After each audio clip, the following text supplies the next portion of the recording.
Assalamualaikum warahmatullahi wabarakatuh. Perkenalkan, nama saya Dava Liafta Halim dengan NIM 12022223174 dari kelas SI 4610. Kali ini saya akan menjelaskan tentang boundary value analysis dan studi kasus yang saya teliti. Apa itu boundary value analysis? Boundary value analysis merupakan salah satu jenis teknik pengujian black box yang melakukan pengujian pada batas atas dan batas bawah dari suatu nilai yang diinput ke dalam aplikasi. Ketentuan utama dari boundary value analysis adalah boundary value analysis merupakan pelengkap teknik equivalence class testing yang hanya memperhatikan nilai input, sedangkan boundary value analysis juga memperhatikan nilai output. Boundary value analysis menguji input pada batas atas maupun batas bawah sebuah nilai yang valid. Lalu di sini ada kelebihan dan kekurangan dari boundary value analysis. Yang pertama, kita akan masuk ke kelebihannya, yaitu ada pengujian partisi kesetaraan pelengkap dengan menangani kesalahan batas kelas kesetaraan, lalu bekerja dengan baik dengan variabel yang mewakili jumlah fisik terikat, dapat digunakan di tingkat unit integrasi sistem dan penerimaan, serta secara komputasi lebih murah dalam membuat kasus uji. Lalu, adapun kekurangannya, yaitu hasilkan sejumlah besar kasus uji, tidak dapat digunakan untuk variabel boolean dan logis, fungsi sifat dan makna variabel tidak dipertimbangkan, tidak berguna untuk bahasa yang sangat diketik. Lalu di sini kita masuk ke pengujiannya, yaitu pengujian website Steam. Pengujian ini mengevaluasi penggunaan website dalam mengolah marketplace video game. Metode pengujian software difokuskan pada kesesuaian jalannya website. Di sini ada aturan pengujiannya dengan nomor S1 yaitu pembuatan password, nomor S2 age restriction, nomor S3 inventory history, nomor S4 store search, dan juga nomor S5 library search. Untuk nomor S1 pembuatan password, dalam pembuatan password di website Steam, ketentuan inputnya itu minimal 8 karakter dengan maksimal tidak ada ketentuan. Dilihat dari data uji di sini, jika kita memasukkan 6 karakter, harapan yang dihasilkan adalah gagal dan hasilnya gagal. Berarti itu berhasil. Juga dengan 7 karakter dengan harapan hasil gagal dan hasilnya gagal, berarti berhasil.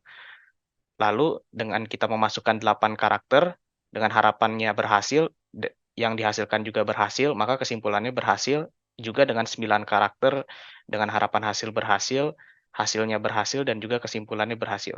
Lalu nomor S2 ada age restriction.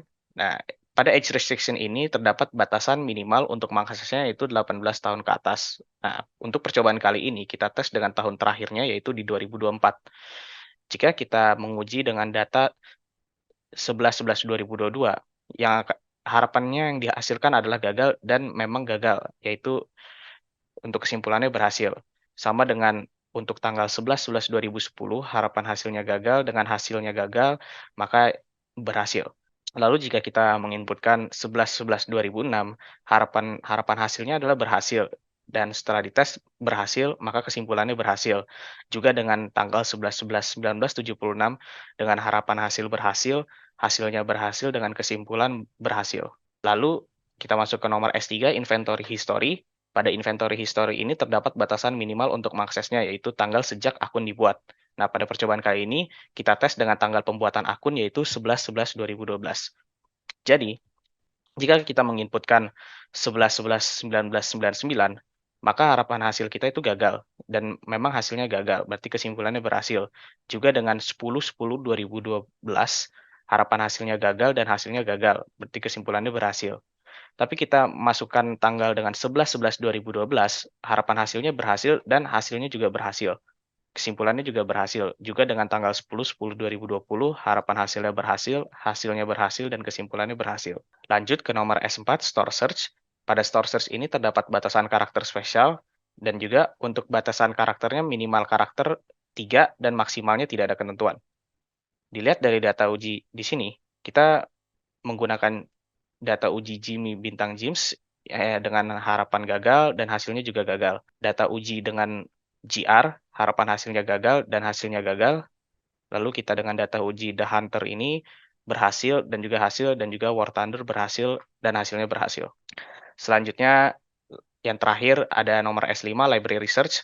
Library Research sama, terdapat batasan karakter spesial dan juga batasan minimal 3 karakter dan maksimal tidak ada ketentuan.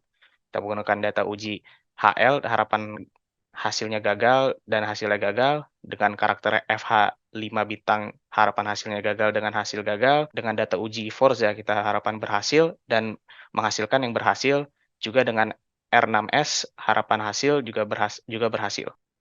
Kesimpulannya, dapat disimpulkan pengujian web system dengan metode boundary value analysis ditemukan bahwa semua fungsionalitas sudah lolos uji dan berfungsi dengan benar. Mungkin itu saja untuk presentasi kali ini. Terima kasih.